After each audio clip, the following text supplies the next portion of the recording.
بنا وحدانا، وإن امتددنا بالمودة هاهنا نرفع أيدي فقرنا ورجانا، للواحد الأحد العلي إلهنا متواصلين بمن إليه دعانا، مختاره وحبيبه وصفيه زين الوجود به الإله حبانا.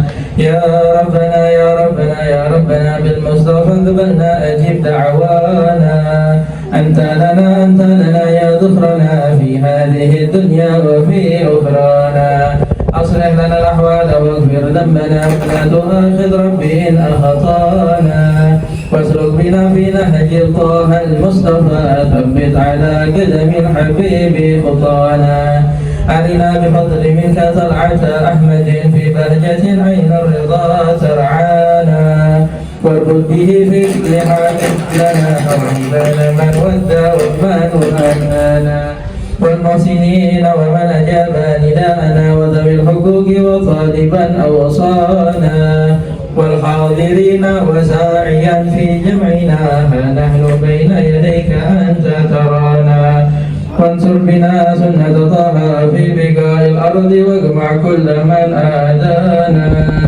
ولقد رجوناك فحقق سؤلنا واسمع بفضلك يا سميع دعانا، وانصر بنا سنة طه في بقاع الأرض واجمع كل من عادانا، وانظر إلينا واسقنا كأس الهنا واشفي وعافي عاجلا نرضانا، واقضي لنا الحاجات واحسن ختمنا عند الممات وأصلح عقبانا، يا ربي واجمعنا وأحبابا لنا في ذلك الفردوس يا رجوانا، يا ربي واجمعنا وأحبابا لنا في ذلك الفردوس يا رجوانا، يا ربي واجمعنا وأحبابا لنا في ذلك الفردوس يا رجوانا، بالمصطفى صل عليه وآله ما حرك سريح صفا أقصانا، سبحان ربك رب العزة عما يصفون وسلام على المرسلين والحمد لله رب العالمين.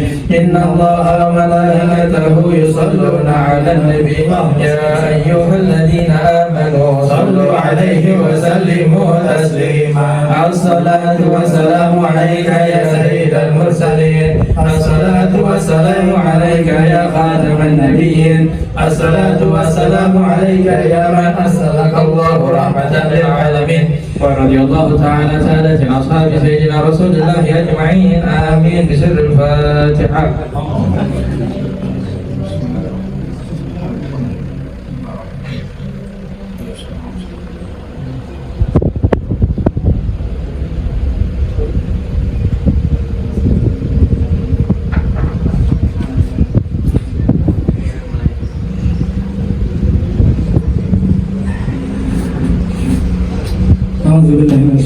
Bismillahirrahmanirrahim. Assalamualaikum warahmatullahi wabarakatuh. Alhamdulillahirabbil alamin.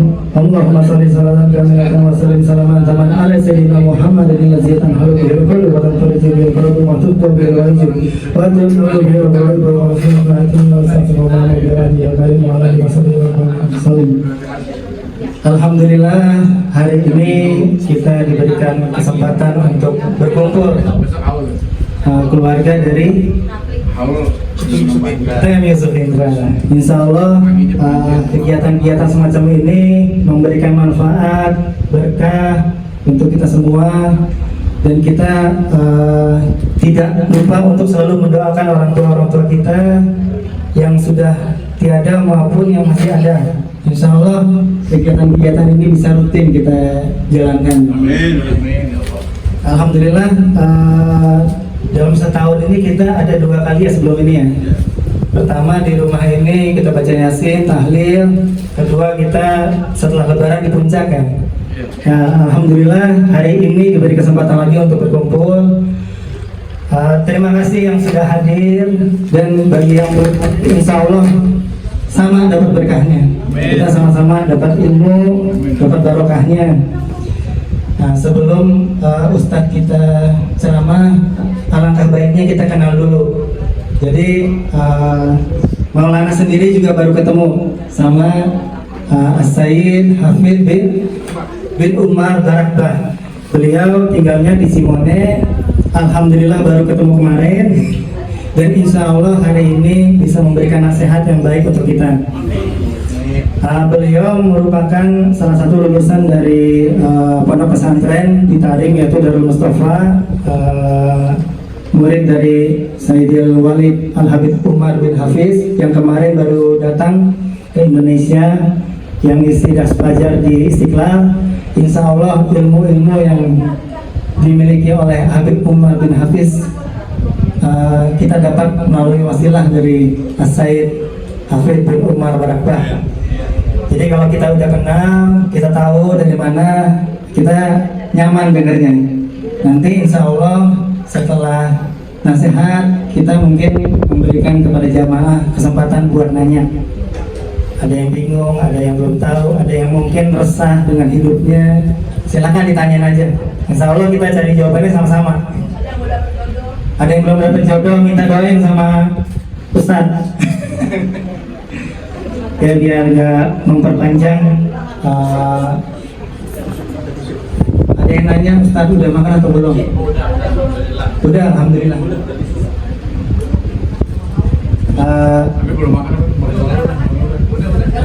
Belum 2 kali kan? Belum 2 kali. Ya, untuk tidak memperpanjang waktu, kita persilahkan untuk Ustadz Hafid bin Umar Barakbah memberikan nasihatnya. Diminta kepada jemaah untuk fokus dan mendengarkan. Insya Allah kita selalu dapat berkahnya. Assalamualaikum warahmatullahi wabarakatuh. Bismillahirrahmanirrahim. Assalamualaikum warahmatullahi wabarakatuh. Alhamdulillah, wassalatu wassalamu ala Rasulillah Sayyidina Muhammad bin Abdullah wa ala alihi wa sahbihi wa man wala. Wala haula wala quwata illa billah, amma ba'd. Alhamdulillah, kita bersyukur kehadirat Allah Subhanahu wa taala pada siang hari ini. Allah kumpulkan kita di dalam perkumpulan yang baik. Alhamdulillah, di tempat yang baik. Juga insya Allah kita semua melakukan amalan-amalan yang baik, dan insya Allah ini menjadi kebaikan bakal kita di dunia juga di akhirat. Amin ya rabbal. Alhamdulillah kita ngumpul bersilaturahmi. Silaturahminya kita juga sama-sama kita berzikir, membaca Al-Quran, membaca maulid, saling mengingatkan satu sama lain. Itu kesannya acara tuh acara apa nih ceritanya nih, arisan atau kumpul bulanan? Acaranya acara kumpul haul begitu ya. Tapi Bapak Ibu yang dirahmati Allah, hadirnya kita di dalam majelis ini, pahala yang dibagi oleh Allah bakal kita bukan cuma pahala hadir haul, enggak begitu. Tetapi satu, kita berangkat dari rumah menuju sini, tak lain pasti ada niat dalam diri kita silaturahmi. Itu Nabi SAW menyampaikan di dalam hadis, manzara akhan lahu fillah fis sabah syai'ahullah sab'ina alfa malak yusabbihinnahu wa yastaghfiruna lahu ilal lail.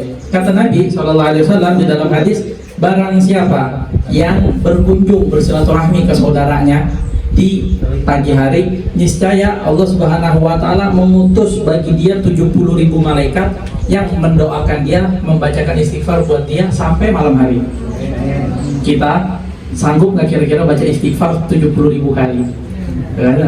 Ini 70.000 malaikat baca istighfar buat kita dari pagi, dari kita bersilaturahmi sampai malam. Kalau satu malaikat baca 1 kali istighfar, 70.000 malaikat udah berapa? 70.000 kali istighfar. Istighfar berapa lama? Paling 2 detik. Astagfirullahaladzim. Nah ini dari kita silaturahmi sampai malam, 70.000 malaikat masing-masing dapat berapa juta istighfar? Dikali 70.000, kita sendiri kagak mampu. Tetapi sebab niat kita mau silaturahmi, Nabi sampaikan di dalam hadis, maka Allah utus 70.000 malaikat nemenin kita, doain kita, istighfarin kita sampai malam. Maka pahala silaturahmi aja udah dapat pahala banyak dari Allah. Dan juga di antara fadilah keutamaan silaturahmi, Nabi SAW menyampaikan dalam hadis, man ahabba an yubsat lahu fir rizqi wa yunsha'u lahu fi athari falyasil rahimahu. Nabi bilang, barang siapa yang mau dilancarkan rezekinya dan juga dipanjangkan umurnya, maka hendaknya dia ngapain? Falyasil rahimah. Kata Nabi, hendaknya dia menyambung tali tali silaturahmi. Maka dari itu faidah manfaat kita datang hadir haul, silaturahminya aja kita udah dapat pahala banyak. Silaturahminya kita udah dapat pahala banyak. Silaturahmi dapat pahala, ketemu salaman. Itu di dalam riwayat juga Nabi menyampaikan, orang ketika dua orang mukmin, dua orang muslim bertemu kemudian bersalaman, tidaklah terlepas kedua tangan tersebut melainkan dosa-dosanya juga Allah gugurkan. Kita udah berapa kali salaman nih, ketemu si A salaman, B salaman, C salaman, berapa banyak dosa kita tergugurkan hari ini. Semoga dosa-dosa kita digugurkan oleh Allah, dosa-dosa kita diampuni oleh Allah. Juga saling senyum satu sama lain, senyum juga saudara, pahala juga. Nabi bilang dalam hadis, tabassumuka liwajhi akhika laka sadaqah. Senyumnya kamu kepada saudaramu itu bernilai sebagai pahala. Itu baru kita ngebahas silaturahmi udah berapa banyak pahalanya. Udah kayak itu enggak? Silaturahminya pahala, salamannya pahala, senyumnya pahala.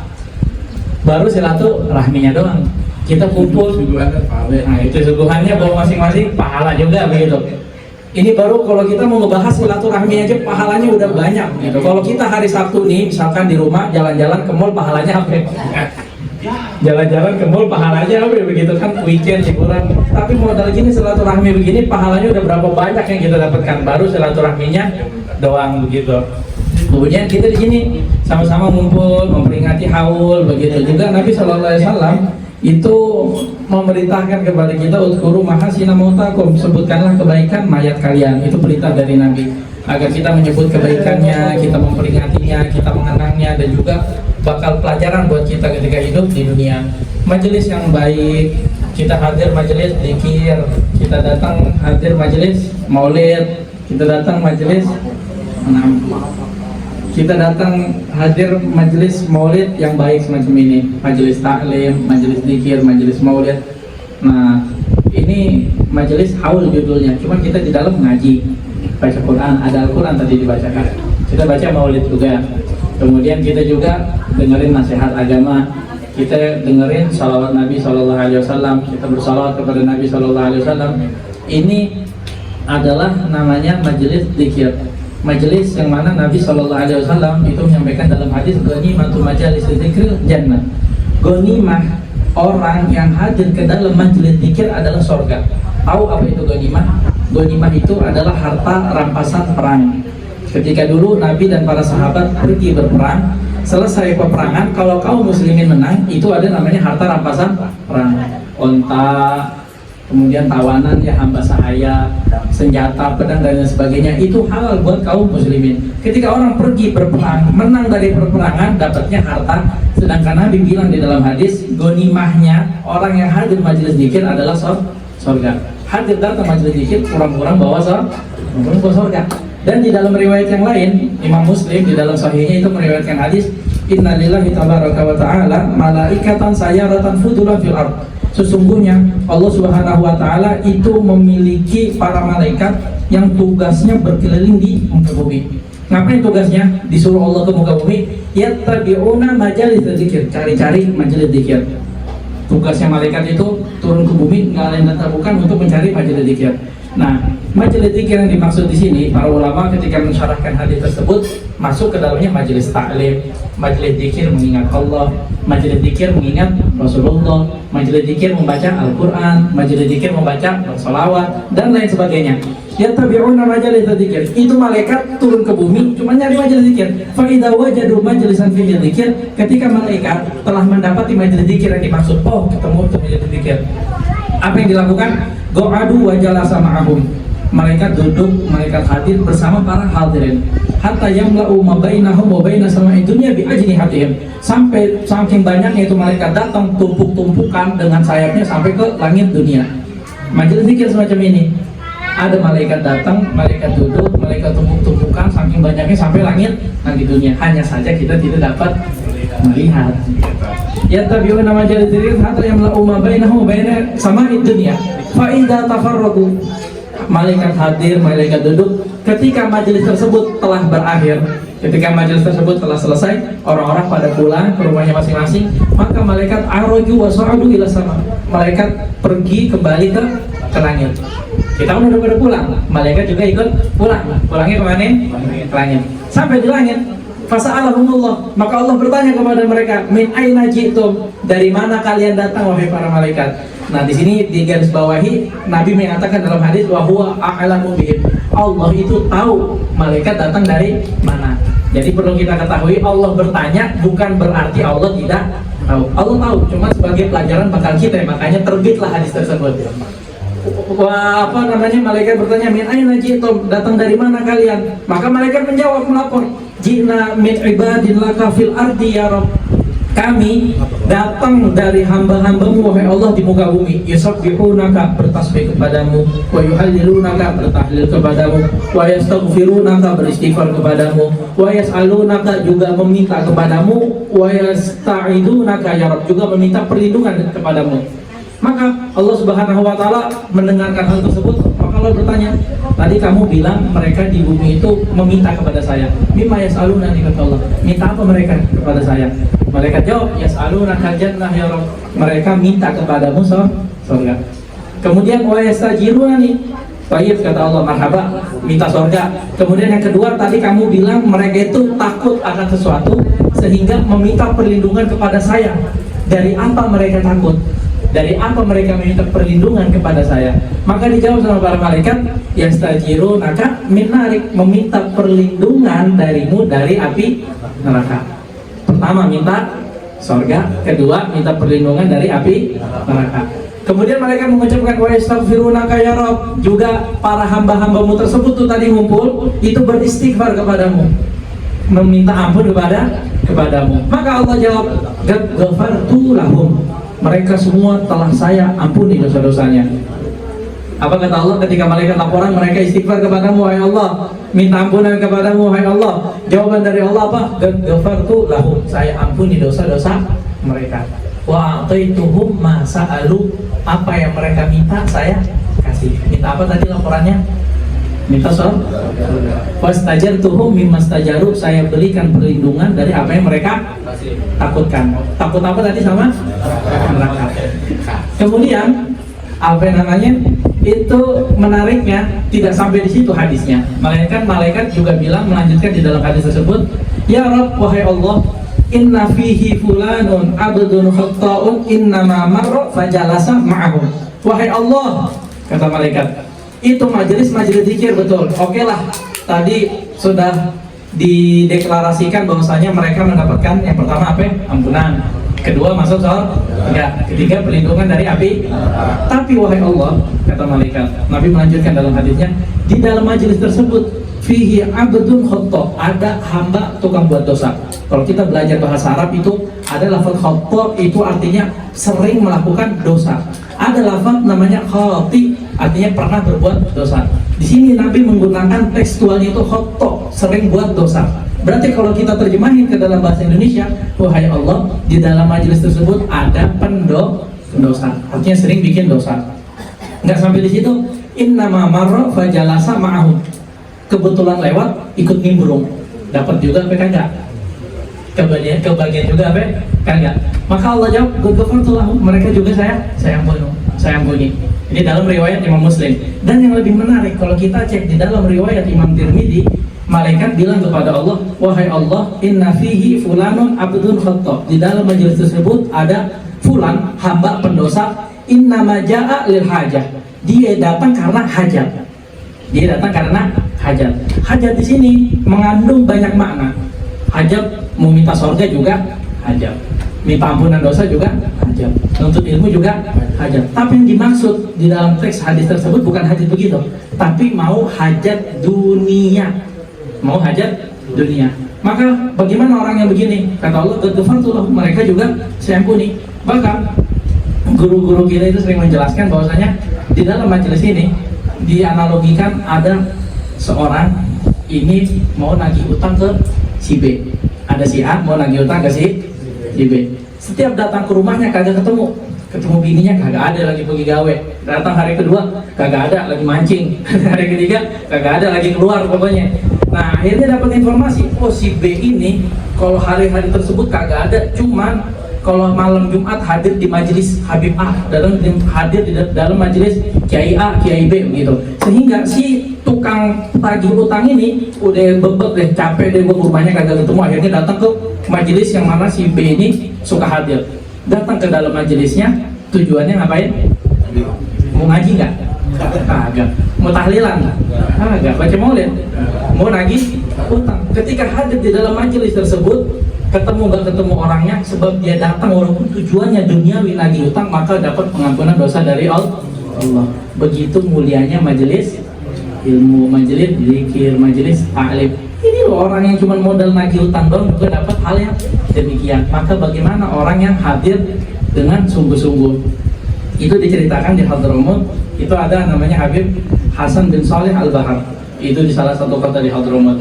Nah, beliau ini punya murid, salah seorang syekh. Itu beliau punya murid. Pernah suatu muridnya ini hadir, sering ngaji ke dalam pengajian beliau, rutin hadir majelis beliau. Pada suatu saat itu muridnya ini, si syekh ini nggak hadir. Hari pertama, hari kedua, hari ketiga, ini muridnya kagak hadir. Sehingga apa?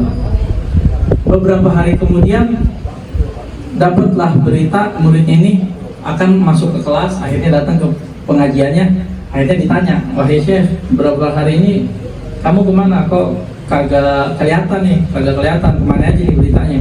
Kemudian dijawab, wahai Habib, saya beberapa hari ini kagak hadir majelis karena antum kenal gak sama si Fulan? Oh kenal, siapa? Tukang rentenir saat itu makruf, pokoknya terkenal. Ada si A ini rentenir populer di kota Hadramaut. Pokoknya rentenir paling top, tukang nagihin utang, minjemin duit sekian, mintanya lebih. Pokoknya pelaku riba, sering transaksi riba. Terkenal, siapa yang gak kenal? Mau ulama, mau orang susah, mau orang kaya, kenal sama si A. Terus kenapa? Apa urusannya ente sama dia? Kok tumben-tumbenan ente bergaul sama dia? Saya berusaha untuk menghindari dia karena takut ketularan begitu. Tapi ketika mendapati dia ke rumah saya dapati dia seakan-akan sungguh-sungguh ingin bertobat, sungguh-sungguh ingin berjalan di jalan yang benar, pengen taubat, ninggalin dosa-dosanya atas semua praktek riba yang telah dia jalankan seumur hidupnya. Maka melihat etikat baiknya dia untuk tobat, saya terima dia. Saya persilakan masuk ke dalam rumah saya, ayo silakan masuk. Akhirnya ceritakanlah, dia sudah bosan, capek hidup begini, walaupun duit ada, cuman tidak dapat ketenangan di dalam hati karena praktek riba itu yang tidak diridhoi oleh Allah Subhanahu wa Ta'ala. Akhirnya dia mau bertobat. Ketika dia mau bertobat, itu ya udah, sebagaimana kita ketahui bahwasanya dosa kalau sama Allah itu syaratnya ya 3. Dia menyesal, dia berjanji untuk tidak mengulanginya lagi, sama dia bertobat sungguh-sungguh kepada Allah. Adapun kalau dosa urusannya sama manusia, tambah syarat yang keempat, mengembalikan apa yang telah dia ambil, ataupun raddul madzalim. Dia pernah menzalimi, ngambil tanahnya, maka balikin itu. Dia pernah mukul, dia belum ridho, maka harus minta ridhonya dia sampai ridho atas pukulannya atau enggak dibalas. Karena kan Allah bilang dalam Al-Quran kan bahwasanya semua itu ada namanya qisas. Al-aina bil aini, wal anfa bil anfi, wal udhuna bil udhuni, wal juruha qisas, kata Allah. Mata dibalas mata, kuping dibalas kuping, hidung dibalas hidung, gigi dibalas gigi, bahkan nyawa dibalas nyawa juga. Wal juruha qisas, bahkan luka pun ada qisasnya, kata Allah dalam Al-Quran. Maka ini dia pernah dolimin, ngutangin fulan, lebihnya banyak, ayo kita balikin. Sehingga ditulis tuh, pembukuannya ditulis. Makanya si Syekh ini beberapa hari kagak hadir majelisnya.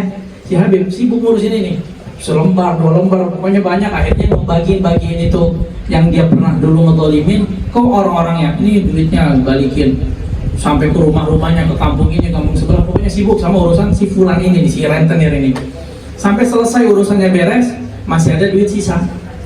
Maka si Syekh ini bertanya, ini duit sisa, sedangkan catatan udah semua dibalikin. Ini duitnya siapa yang begitu?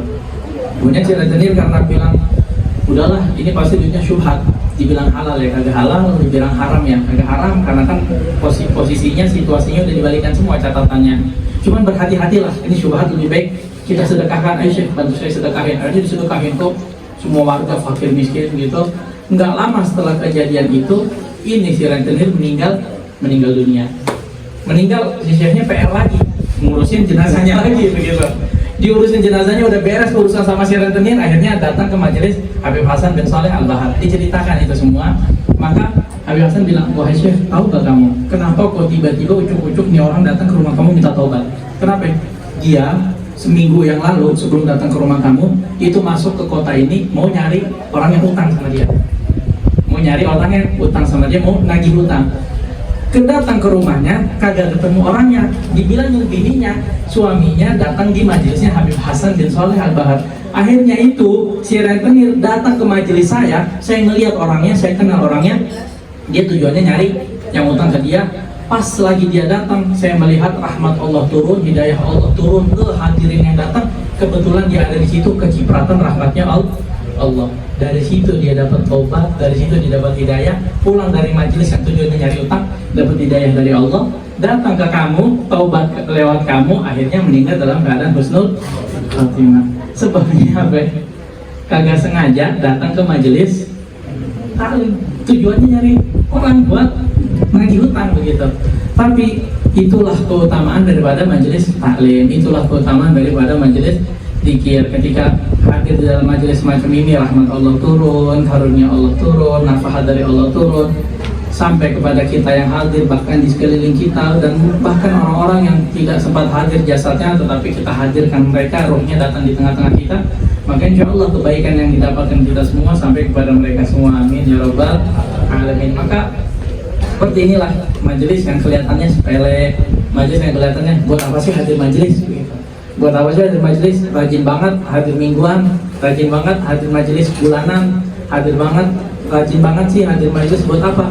Yang pertama kita belajar, kedua juga hal-hal gaib semacam ini kita gak tahu, hidayah turun masuk ke hati kita, hidayah turun masuk ke dalam roh kita, memberikan makan roh kita. Makanya itu para ulama mengatakan bahwasanya ruh kita juga perlu asupan, sebagaimana jasad kita perlu asupan makan, minum, vitamin, ruh kita pun perlu asupan demikian. Dengan berzikir, dengan baca Al-Quran, dengan bersolawat, hadir di majelis semacam ini, semuanya kombinasi di dalam satu. Zikirnya ada, salawatnya ada, Al-Qurannya ada, dengerin nasihatnya ada, ngajinya ada, belajar ada, mengajar juga ada. Maka begitu mulianya majelis semacam ini.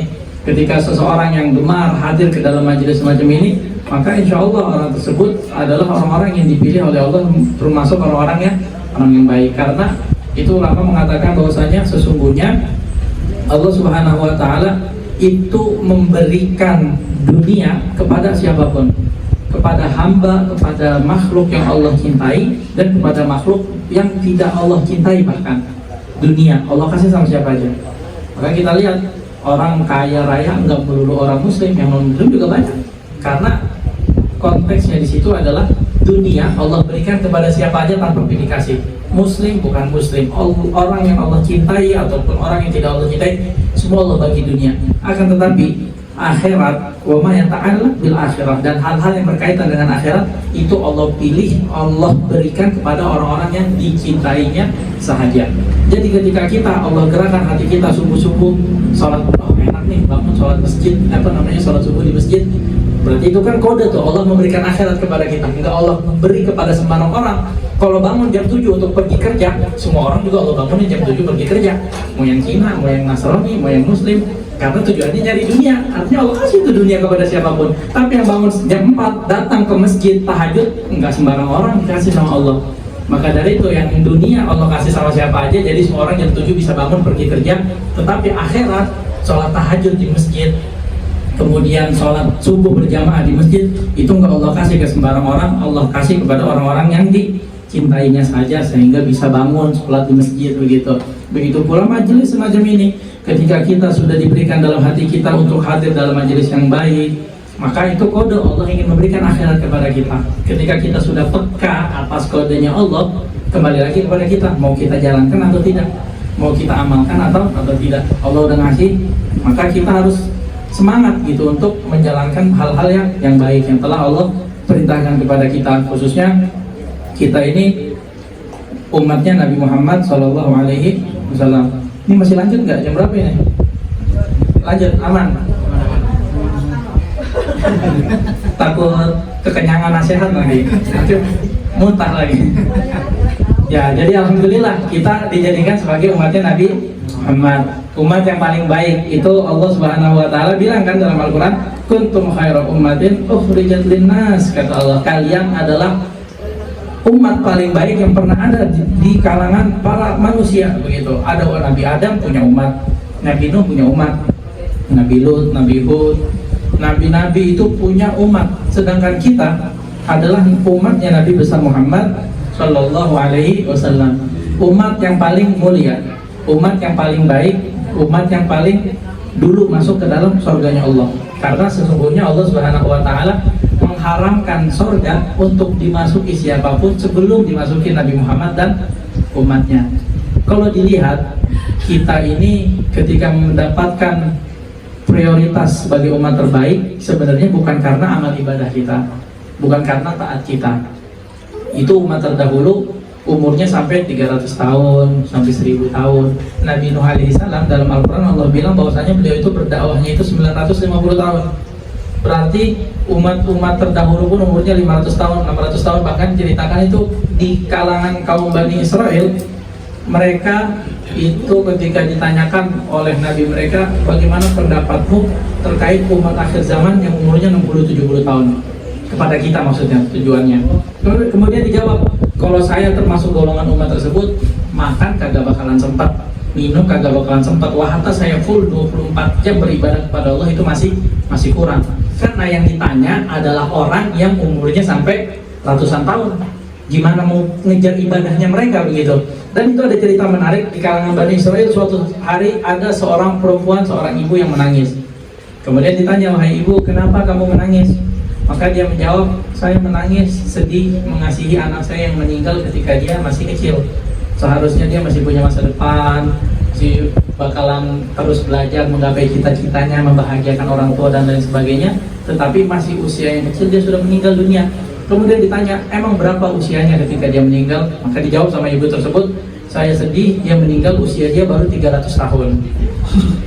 Usianya baru, jadi sedih nih, anaknya baru 300 tahun udah meninggal begitu. Harusnya masih panjang umur, masih bisa nyenengin orang tuanya begitu, masih bisa ngejar cita-citanya. Sedih meninggal di usia yang kecilnya berapa? 300 tahun. Jadi kalau kita mau hitung-hitungan, misalnya segi matematikanya nih, kita mau hitung-hitungan orang yang umurnya 1000 tahun sama orang yang umurnya 70 tahun, sholatnya banyakan mana kira-kira? 1000 tahun dong. Sedekahnya banyakan mana kira-kira? 10 tahun. Begitu pula puasanya, begitu pula berbakti kepada orang tuanya. Ibu-ibu ketika menikah, bakti sama suami, taat sama suami, walaupun suaminya ngeselin, paling 60-70 tahun ya. Bayangin ibu-ibu dulu masakin buat suami 1000 tahun, gimana ya? Ngurusin anak tuh nyampe ratusan tahun. Aduh, ketemu suami gue 1000 tahun, ini aja 60-70 tahun aja udah banyak keselnya kan begitu. Bapak-bapak gimana kalau ngelayanin istrinya tiba-tiba nyampe 1000 tahun gitu, 60-70 tahun aja. Aduh, kadang-kadang ngeselin ya, kadang-kadang nyebelin ya mama begitu. Ini 700 tahun, 1000 tahun begitu. Artinya ibadah yang mereka lakukan itu jauh lebih banyak daripada ibadah yang kita lakukan. Tapi kok kenapa masuk surganya duluan kita? Sebabnya apa? Kita adalah umatnya baginda Nabi besar Muhammad Sallallahu Alaihi Wasallam. Maka itu dalam kaidah dikatakan sesuatu yang biasa saja, yang tidak bernilai, ketika dinisbatkan kepada hal yang mulia, maka hukumnya menjadi mulia. Ada tanah kosong, awalnya dijadikan parkiran mobil sama warga, ada anak-anak main bola, kemudian ya hewan, ayam, kucing, selain segala macam itu lewat situ, main di situ, buang kotoran, mohon maaf dan lain sebagainya. Tapi ketika sang pemilik tanah mengatakan, saya wakafkan tanah ini untuk masjid lillahi ta'ala, tanahnya wakaf menjadi masjid, dibangunkan masjid, kira-kira bisa nggak parkir mobil di dalam situ? Ayam boleh masuk, bocah-bocah main bola, kan nggak bisa. Tanahnya pindah nggak, geser nggak? Enggak, tanahnya itu juga kan. Awalnya yaitu, kemudian dijadikan wakaf masjid, dibangun masjid, ya itu juga, bukan di sebelahnya. Tapi kenapa yang sebelumnya boleh parkir motor, parkir mobil, main bola, sekarang kagak boleh lagi? Karena sudah menjadi masjid, dinisbatkan kepada masjid hal yang mulia, maka tanah tersebut terangkat derajatnya menjadi mulia. Kita yang awalnya nggak ada apa-apanya di mata Allah, kita bukan siapa-siapa. Kalau mau tandingan ibadah sama umat terdahulu, ya tetap jauh kalah kita. Tetapi kita menjadi mulia, diprioritaskan oleh Allah, sebab nabinya kita, nabi yang paling mulia, makhluk yang paling mulia. Maka kita kena cipratan keberkahannya juga menjadi umat yang paling mulia. Nabi kita masuk surga duluan, ya umatnya juga masuk surga duluan dibanding umat-umat terdahulu. Maka Nabi bilang kan itu dalam hadis, amaru ummati ma baina sittin wa sab'in, kata Nabi, umurnya umat saya antara 60-70 tahun. Tapi ada yang lebih, ada yang kurang. Ini Nabi bilang rata-rata 60-70 tahun. Nabi meninggal di usia 63 tahun. Sahabatnya beliau Abu Bakar, wa Umar juga demikian. Intinya umur umatnya Nabi itu sebegitu saja, enggak melampaui umat terdahulu yang nyampe ratusan tahun ibadahnya. Tetapi sebab kemuliaan yang Allah berikan kepada umatnya Nabi, kita menjadi umat yang mulia dan kita bisa masuk surga duluan. Di antaranya kayak tadi dijelaskan, kita datang niatnya silaturahmi aja pahalanya udah dapat banyak. Dan juga apa namanya, di antara yang gampangnya ada namanya puasa Arafah, gitu kan. Itu kalau berpuasa di hari tersebut diampuni dosa yang lalu, dosa yang akan datang. Ada dalam Al-Quran itu yang sering kita dengar, Lailatul Qadar, malam yang lebih baik dari 1000 bulan. Kalau kebetulan kita sholat isya dapat di malam Lailatul Qadar 4 rakaat, seakan-akan kita sholat isyanya itu 4 rakaat sampai 1000 bulan atau kurang lebih 83 tahun. Dan juga sholat taraweh di malam Lailatul Qadar, kebetulan kita dapat Lailatul Qadar, kita sholat taraweh berjamaah 20 rakaat, seakan-akan kita dapat pahala itu taraweh 20 rakaat berjamaah sampai 83 tahun. Umurnya aja belum nyampe segitu, umurnya aja belum tentu segitu kan. Kita baca sholawat sekali di situ, sekali seakan-akan itu sholat selama 83 tahun. 1 tahun kita dapat, tahun besoknya dapat lagi 83 tahun. 10 tahun berturut-turut udah berapa ya? 830 tahun kita ibadah di malam itu toh. Enggak secapek mereka ibadah sampai 830 tahun.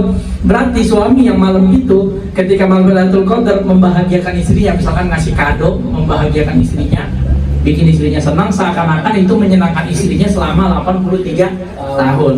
Bininya yang nyenengin suaminya di malam itu, seakan-akan dia khidmah kepada suaminya selama 83 tahun, padahal semalam doang.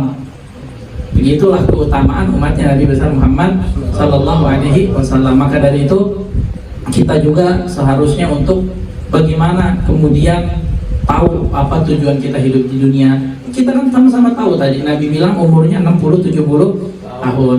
Nah Allah itu bilang dalam Al-Quran, wabtaqu fima ataqallahu daral akhirah wa la tansa nasibaka minad dunya.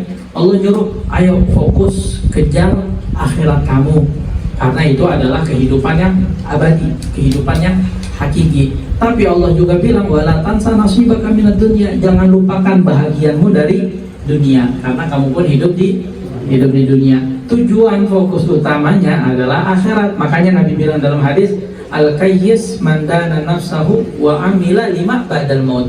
Orang yang cerdas versinya Nabi, orang cerdas versi Nabi adalah orang yang selalu mengintrospeksi dirinya agar menjadi pribadi yang lebih baik lagi dan beramal untuk dia bawa manfaat bakal dia setelah dia mati. Itu orang yang cerdas versi Nabi, bukan orang yang IQ-nya paling tinggi, bukan orang yang hartanya paling banyak, bukan orang yang jabatannya paling tinggi, kerjaannya paling bagus. Enggak, itu bukan cerdas versi Nabi. Cerdas versi Nabi, dia mikir setiap hari menjadi pribadi yang lebih baik dan juga beramal buat manfaat bakal dia di akhirat setelah dia meninggal. Ini orang yang pintar. Maka dari itu, umur kita yang sebentar, umur kita yang sementara, kehidupan yang sementara di dunia, yang kita sama-sama tahu, habis itu kita mati, ketemu akhirat yang abadi yang selama-lamanya. Nggak ada tempat rumah kecuali dua, kalau nggak surga ya neraka. Penentuannya adalah ketika kita hidup di dunia sebentar ini, yang sebentar ini, cuman sebentar. Maka fokusin, kalau bisa jadikan dunia kita sebagai penolong kita di akhirat. Kita boleh kerja dengan niat yang baik, menafkahi istri, menafkahi keluarga, kewajiban sebagai seorang suami. Nah itu semua diniatkan yang baik agar itu menjadi pahala buat kita dan menyelamatkan kita di akhirat. Kita bekerja agar mendapat rezeki yang banyak dengan niat untuk apa? Dengan niat untuk bisa membantu sesama muslim, dengan niat untuk bisa beramal jariah, sehingga itu semua membantu kita di akhirat. Kemudian apa? Yang istri di rumah berkhidmah, mengurus anaknya, mengurus rumah tangganya, mengurus suaminya, diniatkan itu sebagai capeknya itu dapat dia temukan efeknya, pahalanya ataupun balasannya, hadiahnya nanti di akhirat. Apapun amalannya, karena Nabi SAW itu semua mengajarkan kita dari kita bangun tidur sampai kita mau tidur lagi, kerjanya kita, ibadahnya kita, muamalahnya kita, transaksinya kita, sosialisasinya kita, keseharian kita, itu udah ditentukan, udah diatur yang baik oleh agama kita ini, telah diatur oleh Nabi Shallallahu Alaihi Wasallam. Maka dari itu kembali lagi ke hadisnya Nabi, agar kita bisa menjadi orang yang lebih baik adalah orang yang pintar, yang introspeksi dirinya dan berpikir melakukan sesuatu itu manfaat buat dia, bukan cuma di dunia tapi juga di akhirat. Pergi kerja niatkan yang baik, nafkahi istri, dapat pahalanya manfaat buat dia di akhirat. Olahraga sekalipun, untuk apa olahraganya? Nah ini dia, di antara keutamaan umatnya Nabi juga itu apa, semua tergantung pada niatnya. Ketika orang melakukan amalan yang mubah tapi dia memiliki niat yang baik, maka dia dapat pahala kebaikan. Lakin idza nawa bi aklihil buah li ta'atillahi lahu ma nawa. Itu dalam Zubat dijelaskan, orang yang makan itu mubah, enggak haram ya enggak halal, maksudnya enggak wajib ya enggak sunnah. Makan itu mubah, boleh saja orang makan begitu. Tapi ketika dia melakukan amalan yang mubah, di dalam hatinya memiliki niat yang baik, dari amalan mubah tersebut dia dapat pahala kebaikan. Contohnya tadi dijelaskan itu dalam syair, orang makan untuk kuat, biar kuat ibadah kepada Allah. Oh saya mau makan malam nih, biarin apa? Biar saya sehat, ntar bangun qiyamul lail. Oh saya mau makan buah-buahan biar apa? Biar sehat aja, biar ibadahnya makin banyak kepada Allah. Minum biar apa? Biar nggak seret tenggorokannya, jadi sholawat zikirnya makin banyak. Ataupun dia olahraga, biar apa olahraga? Biar kuat qiyamul lail sampai 3 jam 1000 rakaat misalkan. Biar kuat 1000 rakaat, jadi sorenya jogging, sering jogging biar kuat 1000 rakaat. Biar sholat qiyamul lailnya banyak. Intinya amalan-amalan mubah kalau niatnya baik, dia dapat pahala kebaikan. Olahraganya dapat pahala, makannya dapat pahala, main bolanya dapat pahala. Nah, selagi sesuai koridor syariat, olahraga kagak buka aurat, nutup aurat gitu. Makan makanan yang sehat. Oh, buah nih sehat nih, tapi buahnya nyolong. Ya, nyolongnya udah dapat dosa begitu, walaupun niatnya baik. Jadi amalannya baik di dalam koridor syariat, amalan yang mubah ketika diniatkan yang baik, maka menjadi kebaikan buat dia. Fokuskan diri kita hidup di dunia itu nomor 2, akhiratnya nomor 1. Agama kagak nyuruh kita lu urusin akhirat tanpa dunia, enggak. Kalau ada yang bilang kayak gitu, kita nggak benarkan. Karena Allah bilang dalam Al-Quran, kejar akhirat tetapi wala tansa nasibaka minad dunya, jangan lupain dunia. Jadi kalau ada orang, oh saya mau hijrah, saya mau ibadah benar-benar, saya keluar dari perusahaan semuanya tawakal kepada Allah, ya ini gak dibenarkan juga. Kalau kamu keluar dari kerjaan kamu, malahan kewajiban kamu nafkahin anak istri gak terpenuhi, malahan kamunya dosa. Hijrah juga mau tobat kepada Allah, mau sungguh-sungguh berjalan di jalan Allah juga perlu dipikirkan baik-baik. Jangan berarti orang yang hijrah itu ninggalin semua kerjaannya, udah pokoknya gue ibadah terus ngasih makan anak bini gimana? Kan tetap perlu kerja juga. Makanya bukan kita tinggalkan kerjaan kita, tetapi kita prioritaskan kerjaan kita itu menjadi penolong kita buat di akhirat. Jangan ninggalin sholat demi kerjaan, jangan ninggalin akhirat demi dunia. Yang ada itu bukannya kebaikan tetapi keburukan. Duitnya kagak berkah, dosanya ya banyak, ninggalin kewajiban. Oh tapi kan ini ada kewajiban, kita nggak bisa ninggalin kerjaan nih. Sholat Jumat lebih wajib, sholat 5 waktu lebih wajib. Nabi juga dulu berdagang, Nabi juga dulu perang, tapi sholat tetap dijalankan. Terutama sholat ya, kita diantara semua keutamaan umatnya Nabi Muhammad, kita ingin mendapatkan akhirat, ingin mendapatkan kebahagiaan akhirat yang selama-lamanya, surganya Allah, ya dimulai dari yang fardu-fardu, dimulai dari yang wajib-wajib, diantaranya sholat. Karena itu dalam hadis Nabi bilang, sholat itu ibaratkan kepala di dalam jasad manusia. Manusia kalau kagak punya tangan masih bisa hidup, kagak punya kaki masih bisa hidup. Tapi kalau manusia kagak ada kepala, hantu kepala buntung yang ada serem gitu, kagak bisa hidup, kagak ada kepala. Begitu pula sholat. Sholat di dalam agama kita itu bagaikan kepala dalam jasad manusia. Dan juga dalam riwayat yang lain, Nabi itu bilang, nanti di alam barzakh ketika ditanyakan oleh para malaikat, itu yang pertama kali ditanya, awal ma yus'alu an abdi as-shalah. Hal pertama yang ditanyakan kepada manusia nanti adalah sholat. seandainya sholatnya bagus, maka amalan lainnya insya Allah bagus, maka dia diloloskan. Yang penting nomor satu sholatnya cakep nih. Walaupun malaikat belum melihat halaman kedua, halaman ketiga, tapi sholatnya cakep halaman pertama, ya udah lu lewat dah gitu. Padahal bisa jadi halaman kedua, halaman ketiganya suka A, B, C dan lain sebagainya. Tapi sholatnya bagus, maka ditolong, sebab sholatnya nolongin dia, akhirnya disuruh lewat duluan. Tapi ada orang, aduh gue belum bisa sholat, tapi seenggaknya gue rajin sedekah lah gitu. Yang pertama kali dilihat itu sholat. Walaupun di halaman kedua, halaman ketiga sedekahnya rajin, puasa sunnah Senin Kemis, bakti sama orang tua dan lain sebagainya, tapi halaman pertama sholatnya ditinggalin, maka yang pertama diadab gara-gara sholatnya dia. Maka ayo kita sama-sama manfaatkan yang nikmat yang Allah berikan kepada kita, berupa kita dijadikan umat Nabi Muhammad dengan semua kemuliaan yang diberikan kepada kita. Umur sebentar cuma bisa masuk surga, ya diambil itu. Jangan kalau ada diskon semangat kita ngambilnya. Kalau ada diskon nih, ini bulan apa 11 nih, ntar 11 nih rame nih shopping gitu. Nah bagian diskon akhirat, kenapa kita kagak mau ngejar? Diskon akhirat nih udah dikasih tahu nih, umatnya Nabi nih begini, umatnya Nabi begini. Ayo banyak sholawat, sholawat sekali dibalas 10 kali. Ini kan diskon dari Allah. Nih apa flash sale ini dari Allah gitu.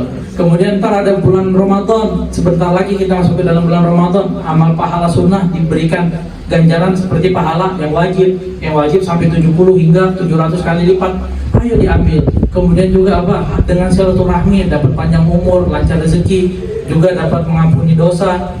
Kemudian senyum kepada saudara, sedekah, salaman, mengugurin dosa, hadir majelis zikir, dapat tiket masuk surga, tiket pelindung dari neraka, juga diampuni dosa. Ini kan obral ini. Tuhan ngobral. Ini Allah tuh memberikan kita diskon kepada kita melalui Nabi Muhammad, dan disampaikan kepada para pewarisnya Nabi Muhammad. Ketika kita tahu, masa kagak diambil gitu. Kalau ada flash sale aja kita buru-buru kan begitu kan, langsung diskon nih kapan lagi gitu, dapat potongan, gratis ongkir lah. Itu kita sampai nguar itu, kalau misalkan ada flash sale kan gitu kan, kita sampai nguar sebegitunya demi dapat diskon tersebut. Padahal duniawi, kenapa akhiratnya kagak begitu? Kita bukannya menyalahkan yang ini, melarang yang ini, ya tidak. Cuman kalau kita bisa seimbangkan kan jadi lebih indah begitu. Dunianya kita dapat, dan justru itu membantu kita bakal akhirat kita. Semoga Allah jadikan kita hamba-hamba yang bertakwa. Allah berikan kita taufik hidayah untuk menjalankan kewajiban kita. Allah berikan kita taufik hidayah untuk menjalankan sunnahnya Nabi Muhammad. Allah jadikan kita hamba-hamba yang baik, dapat berkumpul di dunia di akhirat bersama Nabi Muhammad SAW. Ya man waffaqa ahlal khair lil khair wa anahum alaih, wa finna lil khair wa inna alaih. Allahumma inna nas'aluka ziyadatan fid din, wa barakatan fil umur, wa sihatan fil jasad, wa si'atan fil rizqi, wa taubatan qabla al maut, wa syahadatan 'inda al maut, wa maghfiratan ba'da al maut, wa 'afwan 'inda al hisab, wa amana min al 'adzab, wa nasiban min al jannah. Rabbana hab lana min azwajina wa dhurriyyatina qurrata a'yun waj'alna lil muttaqina imama. Rabbana ij'alna muqimina shalati min dhurriyyatina rabbana wa taqabbal du'a. Rabbana ighfir lana wa liwalidina warhamhuma kama rabbawna shighara. Rabbana atina fid dunya hasanah wa fil akhirati hasanah wa qina adzabannar. Wa sallallahu ala sayyidina Muhammadin nabiyil ummi wa ala alihi washabbihi wasallam. Walhamdulillahi rabbil alamin. Afu minkum. Wassalamualaikum warahmatullahi wabarakatuh. Syukran kasiran untuk Sayyid Hafid bin Umar Barabbah. Alhamdulillah rabbil alamin. Dari tadi ibu-ibu udah ngasih kode terus nih. Pengen nanya beda deh. Pengen nanya apa pengen makan? Pengen makan atau pengen nanya? Ada yang mau nanya? Bila nanti nih, kode. Assalamualaikum warahmatullahi wabarakatuh. Saya mau nanya, kalau seorang ibu tidak melakukan ibadah sholat dan percaya bahwa salah satu dari cucunya itu tahfiz Al-Quran, bahwa bisa nggak ibu itu masuk surga? Gitu. Neneknya bisakah masuk surga? Dia berprinsip bahwa hidup itu harus berbuat baik. Ada amalannya ada, tapi ya berbuat baik yang pertama dia yakinkan. Sholat itu dia bilang bahwa kalau tidak sholat kan cucu saya tahfiz, pasti akan bantu saya nantinya gitu. Jadi itu Pak Ustadz, saya mau tahu banyak sekali nih, kebetulan saya dapat titipan dari teman-teman yang merasa bahwa tidak sholat itu tidak apa-apa. Itu aja Pak Ustadz, terima kasih. Assalamualaikum warahmatullahi wabarakatuh. Waalaikumsalam warahmatullahi wabarakatuh. Nah, jadi kalau kita punya amalan baik yang banyak, maka keutamaan kalau kita punya anak yang hafal Al-Quran, kita akan dipakaikan mahkota berlian nanti di surganya Allah. Udah dapat mahkota di dalam surga lagi, begitu kan? Nah, terus kita nggak usah sholat. Nah, kita nih, saya beli mobil BMW, ganti pakai body kit, peloknya ganti, body kitnya ganti, dicat ini, pasang ini apa segala macem. Bagus nggak tuh mobil BMW? Bagus. Kuncinya kagak ada, buat apa? Kan begitu, analoginya seperti itu. Ada mobil ganti body kitnya, ganti pelek, apa knalpotnya yang keren, apa perpanjang pajak dan lain sebagainya, balik nama, tetapi kita kagak punya kuncinya, maka kita nggak dapat faedah apa-apa dari mobil tersebut.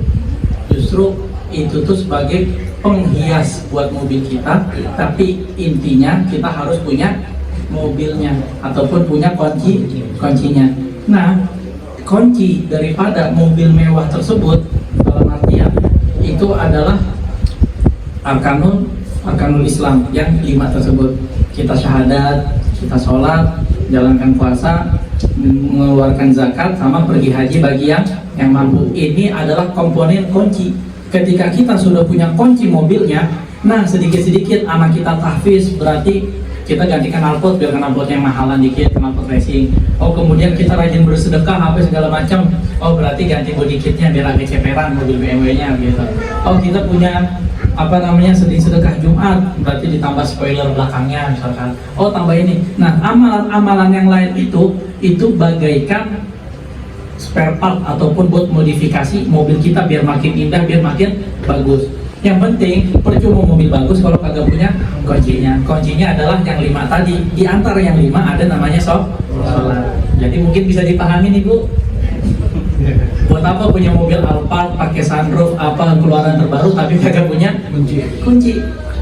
Oh, mobilnya bagus Beb, dikasih pilok yang ini apa, pokoknya dimodif jadi mantep banget lah pokoknya, modifnya aja ratusan juta gitu. Tapi kagak punya kuncinya ya buat apa? Rumah dibikin taman, dibikin kolam berenang, pakai lift tingkat 3 apa, banyak banget sedekahnya, banyak banget. Anaknya 10-10-nya tahfiz Al-Quran, hafiz Quran, pondokan semua. Oh, sedekah Jumatnya rajin, suka ngebantu orang, membantu sesama. Nah, itu rumahnya semakin tingkat tinggi, ada liftnya, ada kolam renangnya, mobil mewahnya banyak, cuman kagak punya kuncinya. Maka dari itu tugas pertama kita untuk dapetin mobil dan rumah adalah kuncinya dulu. Kalau kita udah punya kuncinya, baru kita renov sedikit demi sedikit rumahnya, dan kita modif mobilnya sedikit demi sedikit. Harus punya kuncinya, yang lain itu sebagai penghias saja. Wallahu a'lam. Paham kira-kira gitu? Belum paham? Udah paham nanti ya. Kayak kita yang ngejelasin. Jadi analoginya seperti itu.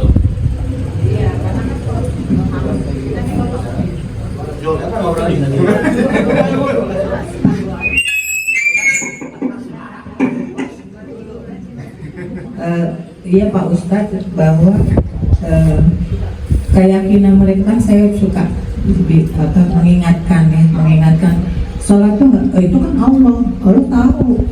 Saya kan banyak beramal, saya nggak pernah nyakitin orang lain. Jadi mereka berkeyakinan bahwa pahala atau apapun dari Allah, betul. Tapi sholat itu kan yang utama. Ini kebetulan ada beberapa teman, makanya saya selalu mengingatkan kalau lagi sholat itu ya sholatnya ya nanti aja. Kadang ya begitu, jadi sholatnya seperti itu.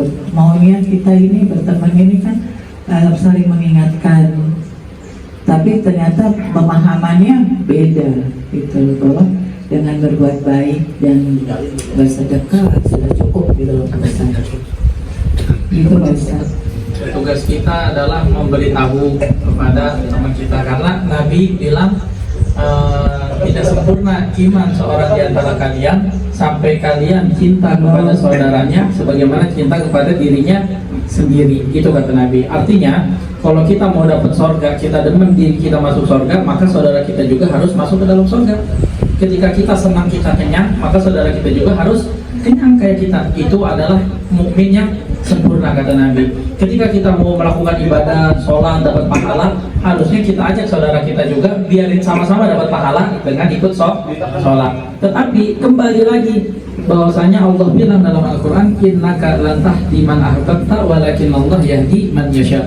Sesungguhnya kamu, kata Allah kepada Nabi Muhammad, tidak dapat memberikan hidayah kepada orang yang kamu cintai atau orang yang kamu kehendaki, melainkan Allah lah yang memberikan hidayah kepada orang yang ia kehendaki.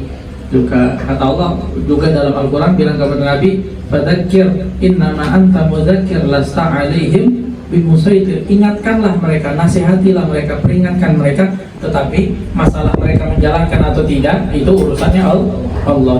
Nah, kita udah berusaha nih ngajak teman kita, saudara kita, ayo sholat pun amalan yang lain itu ibaratkan modifikasi mobil ataupun namanya rumah gitu.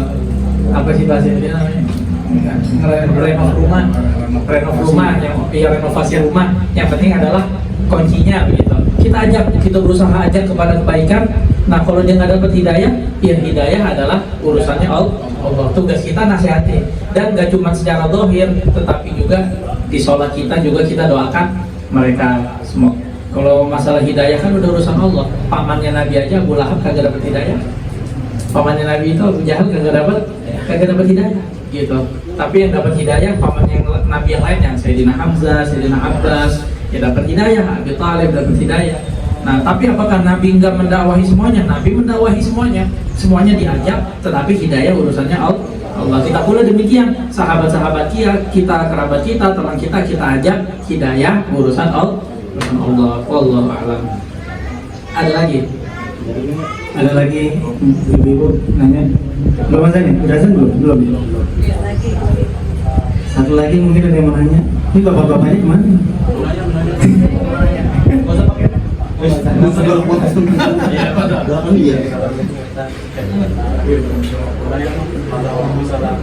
Kita, saya kan kerjanya di Expo ya, otomatis kan Jumat masuk tidak kali soal Jumat kan pasti harus baca syahadat. Nah, itu pendapat saya. Kalau misalnya kita nggak sholat Jumat, kita boleh datang ke sholat Jumat.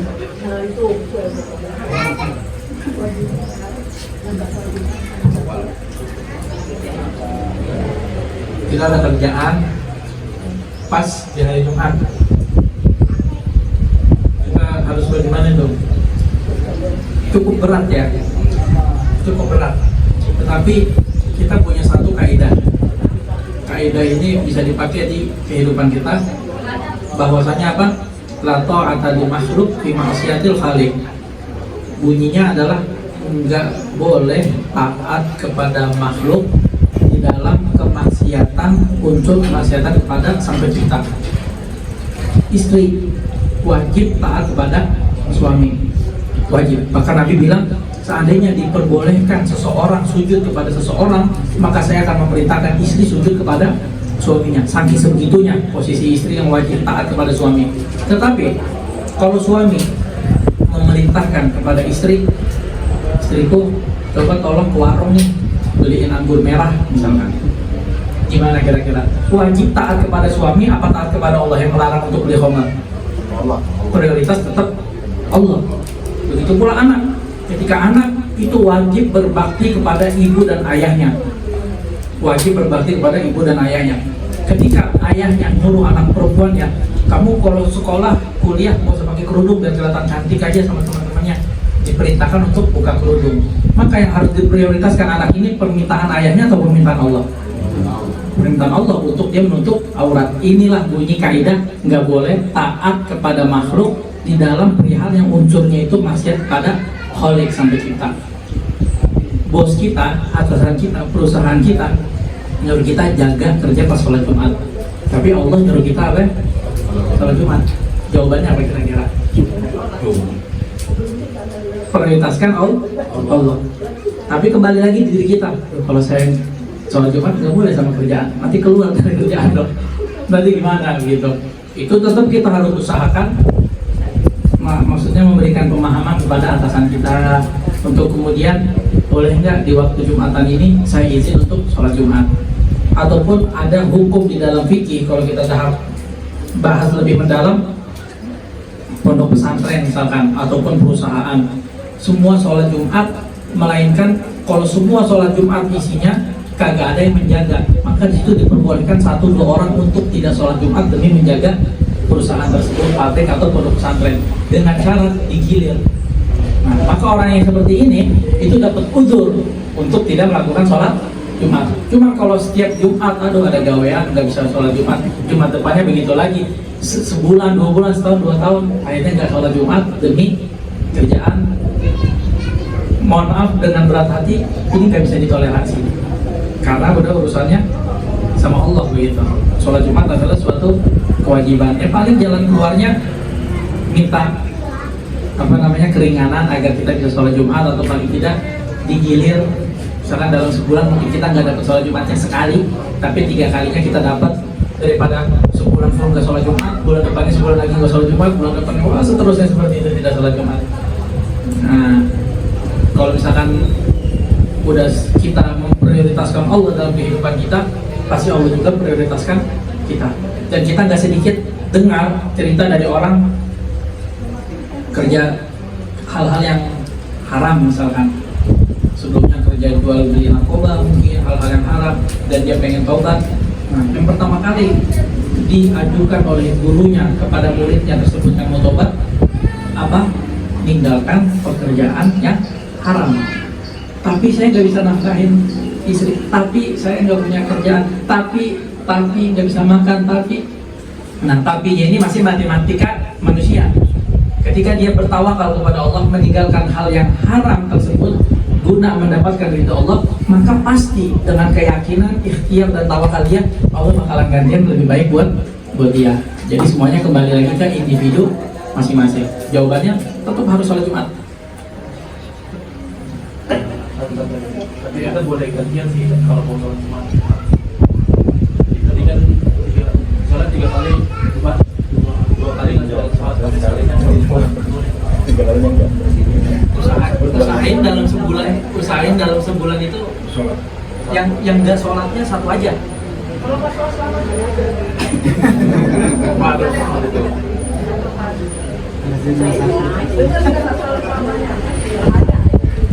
meninggal mati, kami nggak sholat selamanya. Udah mati. Jumatnya diganti sama Nggak bisa. Yang pas lagi giliran satunya itu mungkin bisa, tapi jangan sebulan satunya Jumat, 3-nya kagak. Berarti kita mikirin dunia dulu, akhiratnya kagak. Tapi 3-nya sholat Jumat, 1-nya kagak mungkin boleh diganti sama zuhur. Gimana Bapak Rahli sudah dipahami? Tetap kerja ya, tapi jangan mikirin sholat. Nantinya pas lagi khutbah kedua udah mau akhir, nggak apa-apa, jangan sampai nggak dapat azan.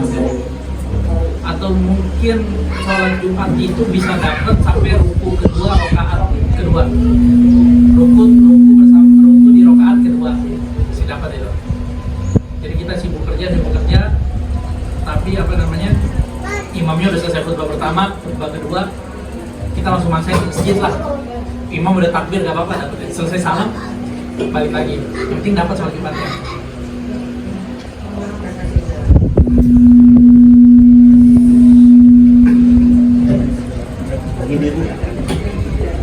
Udah azan, masih ada yang mau nanya mungkin? Oh, ya. Gimana Pak Ustadz? Silahkan kata Pak Ustadz nih, kalau ada yang mau nanya. Belajar dah. Hah? Sholat aja. Sholat lebih wajib daripada nanya ya. Hanya bisa kapan-kapan. Alhamdulillah telah selesai rangkaian acara kita hari ini. memperingati haul orang tua kita. Insya Allah dari kita mulai baca Yasin, tahlil, maulid, mendengar nasihat, manfaatnya besar untuk hidup kita, dan kita terpaut hati kita dengan majelis-majelis ilmu. Insya Allah kewajiban-kewajiban kita sebagai Muslim juga semakin rajin, semakin kita dalami ilmunya agar pahalanya lebih banyak dan mendapatkan pertolongan dan perlindungan dari Allah. Sekian apa namanya? Tuan rumahnya ada yang mau ngomong? Kan? Kita kan bukan tuan rumah. Terima kasih untuk semua keluarga yang sudah hadir. Semoga nanti di acara yang berikutnya lebih banyak lagi yang bisa hadir, lebih ramai lagi, lebih berkah lagi, dan insya Allah kita jadi lebih baik lagi. Wabillahi taufiq wal hidayah. Assalamualaikum warahmatullahi wabarakatuh.